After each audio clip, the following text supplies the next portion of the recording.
Top 4 must-see attractions in Marrakech. Marrakech is a city full of contrast. Outside the Medina walls, lavish resorts jockey for position on the cracked desert earth. Well inside the ancient, dusty Medina, the daily bustle of life goes on as it has for centuries. You could easily spend days exploring this or just relaxing in your holiday. Marrakech is a city full of contrast. Outside the Medina walls, lavish resorts jockey for position on the cracked desert earth.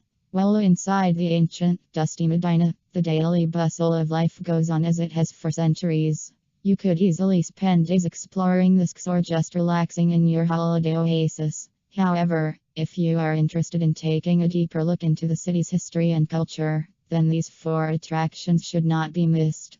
Yamuna Square is like a vaudeville show that never got cancelled. Instead, the square has thrived for more than 800 years, drawing more and more people every year. There is a rhythm to this concrete carnival that moves to the soundtrack of schizophrenic flutes, drumming and cymbals crashing. Daytime at Yamuna is full of juice peddlers, snake charmers, men with chained Barbary apes, small monkeys, and water sellers donning traditional costumes with leather water bags and shaking brass cups. As the afternoon grows late, the crowds grow heavier and the viper-armed snake charmers and monkey men retreat, giving way to magicians, spice merchants, storytellers and musicians. At dusk, a gypsy-style procession of wooden-wheeled food carriages are rolled into the square. Just remember, you will get hassled. You will end up with a creature on you. And you will smile. Of all the things to do in Marrakech, Yamuna should be at the top of your list. Koutoubia Mosque, like a landlocked lighthouse, the mosque's iconic Moorish minaret stands tall over the 1- and 2-story red-washed buildings of the Medina. Its light comes not from a glowing bulb, but from the 5 daily prayers that are projected live through the minaret's speakers. The mosque and minaret date back to the 12th century and are the city's best example of structures from the Almohad period. While the mosque is closed to non-Muslims, the gardens and courtyard are open to the public. Standing outside of the red stone structure as the call to prayer sings out over the bustling Medina is a pretty amazing experience. Major El Garden. Aside from our Riyadh, the garden at Jardin Major El was the most peaceful place we visited in Marrakech.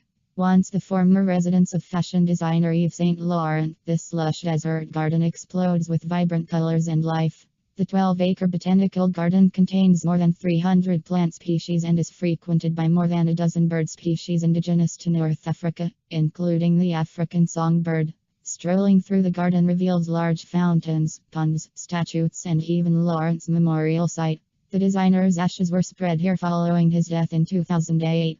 The Major El Garden rests in tranquil juxtaposition to Yamuna and it is a perfect location for anyone seeking a little reprieve from the sporadic Medina streets. El Badi Palace. Built in the 16th century, the Badi Palace stands a bit naked these days. Stripped and looted 75 years after it was built, the palace, despite its starkness, still reeks of the awe it once commanded.